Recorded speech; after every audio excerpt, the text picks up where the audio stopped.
Cetirizine కానీ మాంటెలికాస్ట్, తర్వాత CPM క్లోర్ఫినవెన్ మ్యాలియేట్, మళ్ళీ అట్లాగే కాఫ్ సిరప్స్, అట్లాగే ఇంకా హైపర్ టెన్షన్కి ఆమ్లోడిపిన్, తర్వాత ఇంకా టెల్మిసార్టన్, షుగర్కి కూడా ఇవి గ్లిమిపెరైడ్, మెట్ఫార్మిన్, ఇట్లా అన్ని మెడిసిన్స్ అన్నీ కూడా అన్నీ అందుబాటులో ఉన్నాయి. ఐరన్, ఫోలిక్ యాసిడ్, తర్వాత మల్టీవిటమిన్స్, కాల్షియం, ఇంకా అదర్ జ్వరాలకి, తర్వాత బీపీకి, షుగర్కి, ఇంకా అదర్ ప్రాబ్లమ్స్ అన్నిటికి కూడా ఇక్కడ ఉన్నాయి.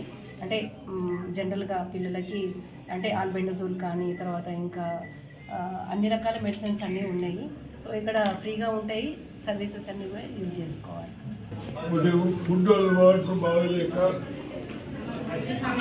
ఏజ్డ్ వాళ్ళు కానీ డిఫరెంట్ హెల్త్ ప్రాబ్లం వస్తున్నాయి,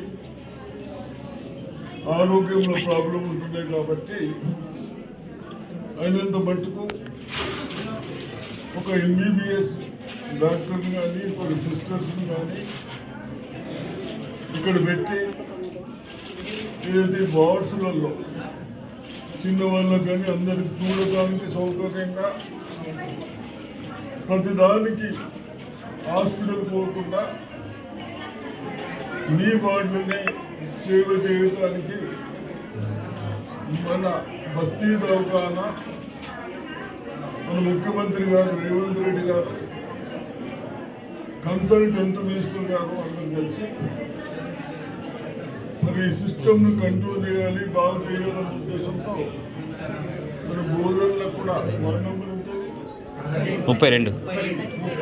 వార్డులో ఈరోజు మనం హాస్పిటల్ స్టార్ట్ చేసుకున్నాం. బ్రాహ్మణ్స్ గల్లీలో తప్పనిసరిగా హాస్పిటల్ మా డాక్టర్లు కూడా, నర్సులు కూడా బాగా పనిచేస్తారు.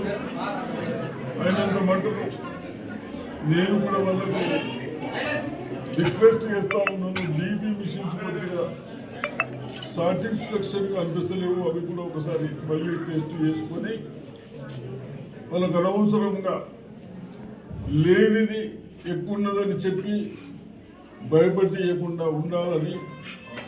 అదే కదా వాస్తవము, మీరు 1-2 సార్లు చెక్ చేసి మెడిసిన్స్ కూడా కావాల్సినన్ని ఇచ్చి అవసరానికంటే ఎక్కువస్తే ఆరోగ్యం చెడిపోతుంది. కాబట్టి తప్పనిసరిగా ఆ విధంగానే డాక్టర్స్ ఇస్తున్నామని చెప్తా ఉన్నారు. కాబట్టి తప్పనిసరిగా 32 వార్డులో ప్రజలకు సేవ చేయడానికి డాక్టర్స్, నర్సులు అందరి ముందు ఉన్నారు.